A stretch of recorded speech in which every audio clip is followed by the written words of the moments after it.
आपण पाहत आहात महाराष्ट्र टुडे न्यूज। मंठा जालना मंठा तालुक्यातील 3,67,00,000 रुपयाचा कटाळा पांगरी गोसावी धोंडी पिंपळगाव मुख्यमंत्री ग्रामसडक योजनेअंतर्गत डांबरीकरण रस्ता तर काकडा येथे 2,35,00,000 मुख्य रस्त्यावरील मोठ्या पुलाचे लोणीकरांच्या हस्ते उद्घाटन करण्यात आले। डांबरीकरणाच्या दर्जेदार रस्त्यामुळे सर्वसामान्य नागरिकांसह शेतकरी बांधवांना सुविधा उपलब्ध करून दिली।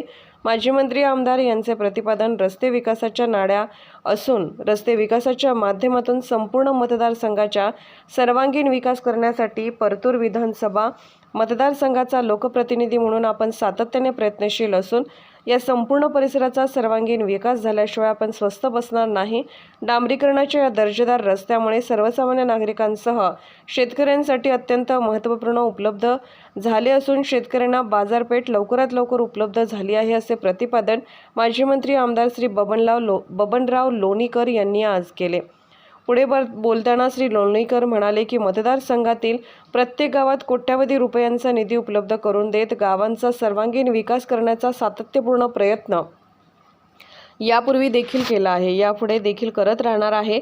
परिसरातील प्रत्येक गावातील गावांतर्गत सिमेंट रस्ते, गाव तिथे सभा मंडप, ग्रामपंचायतीची दर्जेदार कार्यालय, दलित वस्तीमध्ये सिमेंट रस्ते, तांडा सुधार योजनेअंतर्गत प्रत्येक तांड्यात सिमेंट कॉन्क्रीटचे रस्ते, दलित वस्ती अंतर्गत सामाजिक सभागृह, घरकुल योजना, सिंचन विहीर, शौचालय यासह अनेक लोककल्याणकारी योजनांचा लाभ प्रत्येक गावाला आणि गावातील प्रत्येकाला मिळवून देण्यासाठी आपण सातत्याने प्रयत्नशील होतो आहे आणि यापुढे देखील राहणार असेही यावेळी लोणीकर यांनी स्पष्ट केले।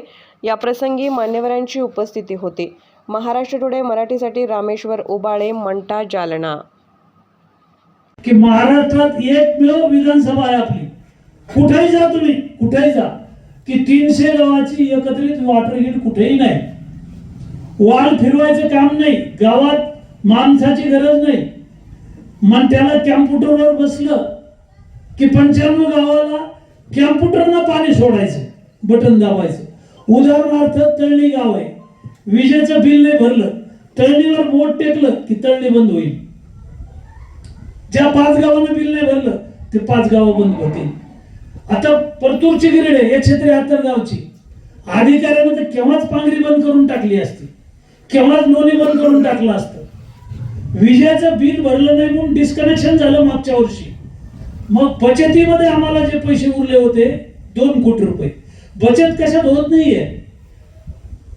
गावात ग्रामपंचायत बांधायचा, दवाखाना बांधायचा, खोली बांधायची, शाळाची बचत होत नाहीये, पैसे कमी पडतात। आम्ही या ग्रीड मध्ये पैसे उरवले 2 कोटी परतूरच्या ग्रीड मध्ये आणि त्याच्यात